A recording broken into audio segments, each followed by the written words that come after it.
অসম বিধানসভাত দাখিল কৰা বাজেটক লৈ আন এটা ডাঙৰ খবৰ লৈ আহিছো। এইবাৰ খবৰটো হৈছে গাঁওবুঢ়াসকলৰ বাবে। এইবাৰ গাঁওবুঢ়াসকলৰ বাবে প্ৰতি মাহে চৰকাৰে 14,000 টকা প্ৰদান কৰাৰ কথা ঘোষণা কৰিছে। এই মুহূৰ্তত সেই সবিশেষ খবৰ লৈ অহাৰ চেষ্টা কৰিছো। চৰকাৰী গাঁওবুঢ়াসকলৰ বাবে এটা সুখবৰ আছে। এই মুহূৰ্তত চৰকাৰী গাঁওবুঢ়াসকলৰ সুখবৰটো হৈছে যে চৰকাৰী গাঁওবুঢ়াই লাভ কৰিব মাহিলী 14,000 টকা। ৰাজহ গাঁৱৰ দৰে বন গাঁৱৰ প্ৰধানসকলেও এই সুবিধা পাব। তেওঁলোকক অতি শীঘ্ৰেই কেবিনেটক অনুমোদন জনাই সেই বাজেটক লৈ দিয়া বৃহৎ পৰিমাণৰ ধন প্ৰস্তাৱ আগবঢ়োৱা হৈছে।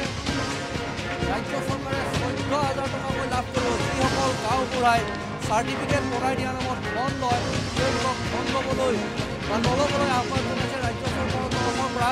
আৰু প্ৰতিগৰাকী গাঁওবুঢ়াক এই মুহূৰ্তত 14,000 টকা দিয়াৰ কথা ঘোষণা কৰিছে বিত্তমন্ত্ৰী অজন্তা নেওগে।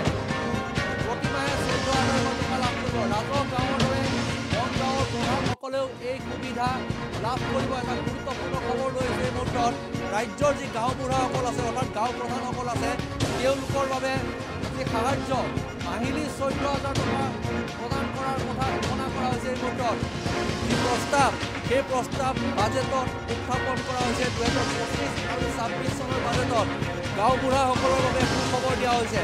আৰু সেই সুখবৰটো এইবাবেই দিছে যে বহু অভিযোগ উত্থাপন হয় যে চাৰ্টিফিকেট প্ৰস্তুত কৰি দিয়াৰ নামত চাৰ্টিফিকেট এখন প্ৰদান কৰাৰ নামত 50 টকাৰ পৰা 100 টকা 500 টকা পৰ্যন্ত বিচাৰে। কিন্তু এই মুহূৰ্তত চৰকাৰে ঘোষণা কৰিছে যে গাঁওবুঢ়াসকলক সুকীয়াকৈ মাহিলী 14,000 টকা প্ৰদান কৰা হ'ব। আৰু এই প্ৰদান কৰা টকাৰ বাবে এই মুহূৰ্তত কোটি কোটি টকা ধাৰ্য কৰা হৈছে।